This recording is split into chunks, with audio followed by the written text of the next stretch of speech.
Bonifácio VIII, em 1302, disse: Dizemos e determinamos que cada criatura humana deve se submeter ao Papa de Roma para a sua salvação. Quem salva é Jesus, mas se você não submete ao Papa para a sua salvação, você não é salvo. Lembra? Sempre acrescenta algo. Uma característica do anticristo, Paulo diz, é que ele se coloca no lugar de Deus. É isso que o papado é. Ele se coloca como mediador entre nós e Deus. Em Mateus, capítulo 16, é aquela passagem famosa, Jesus pergunta: o que o povo está dizendo a meu respeito? E Pedro diz: tu és o Cristo. Jesus então diz assim, Jesus o elogia e fala: você disse isso pelo Espírito Santo de Deus. E aí Jesus lhe diz assim: também eu te digo que tu és Pedro, e sobre esta pedra edificarei a minha igreja, e as portas do inferno não prevalecerão contra ela. E daí então eles dizem que esta pedra aqui é Pedro. Que Jesus está dizendo é o seguinte: eu vou edificar a minha igreja sobre Pedro. Pedro é a pedra angular, a pedra fundamental sobre a qual tudo vai ser erigido aqui na minha igreja. Um homem falho, pecador. Essa é a base da igreja. Essa é a base. Essa é a doutrina. Pois bem, aqui pedra é Pedro? Claro que não. A pedra aqui é Jesus. Qual foi a revelação que Pedro teve? Que Jesus é o Senhor. Jesus então retruca: esta é a pedra. Esta pedra sobre a qual eu vou edificar a minha igreja. Isso é facilmente perceptível no restante da Escritura. Esse Jesus é pedra rejeitada por vós, os construtores, a qual se tornou a pedra angular principal. Paulo, aos Coríntios: porque ninguém pode lançar outro fundamento além do que foi posto, o qual é Jesus Cristo. Ele é o fundamento.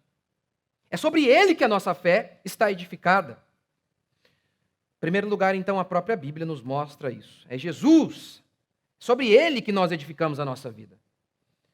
Em segundo, é naquele mesmo instante em que Pedro é elogiado e Jesus lhe diz: o Espírito Santo te revelou.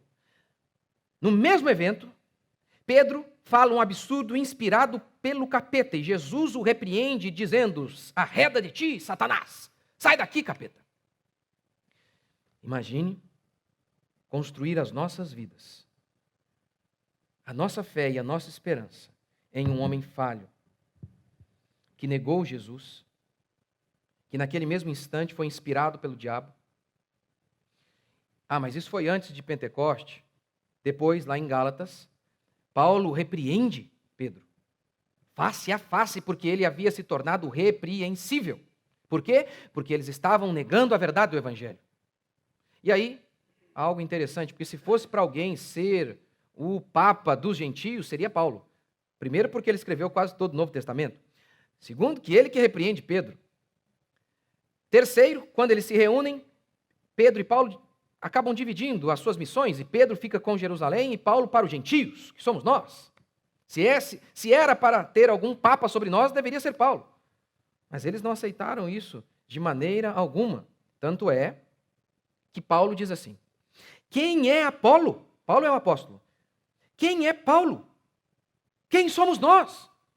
Servos. Nada de sumo pontífice. Nada de o sumo padre, o romano pontífice, a sua santidade. Nada disso não. Servos apenas, por meio de quem crestes. É só isso. Mais nada. Ele ainda chega a dizer: Deus nos colocou a nós, os apóstolos, em último lugar. Ok. Os papas são infalíveis quando falam ex cátedra. O papado é infalível. Pois bem, como expõe o pastor Augusto Nicodemos, o Papa Adriano II decretou que o casamento civil era válido. O Papa Pio XII declarou que era inválido. Qual deles era infalível? Eugênio IV condenou Joana d'Arc à fogueira. Benedito XV declarou que ela era santa. Quem está certo? Clemente XIV acabou com os jesuítas. Pio VII restaurou-os. Quem está certo? Seus próprios concílios se contradizem. Você pode verificar isso. Essa é outra diferença. Você pode ir lá e conferir se o que eu estou falando é verdade. Você não tem que ouvir, porque eu sou pastor. Eu sou pastor, submeta-se. Essa é uma diferença entre nós e eles. E aqui está, como diz o pastor Augusto Nicodemos, a principal diferença entre nós e eles. Porque é a partir dessa crença de que o Papa é infalível e, consequentemente, os seus concílios, os concílios da Igreja Católica, liderados, capitaneados por ele, estão em pé de igualdade com a Escritura, é a partir daí que surgem as heresias. Para nós é sola Escritura, é somente a Escritura que é a nossa regra de fé. Somente ela.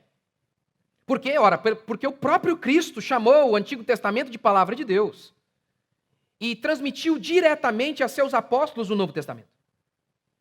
É simples, então. Nós temos a chancela da Bíblia feita por Jesus Cristo.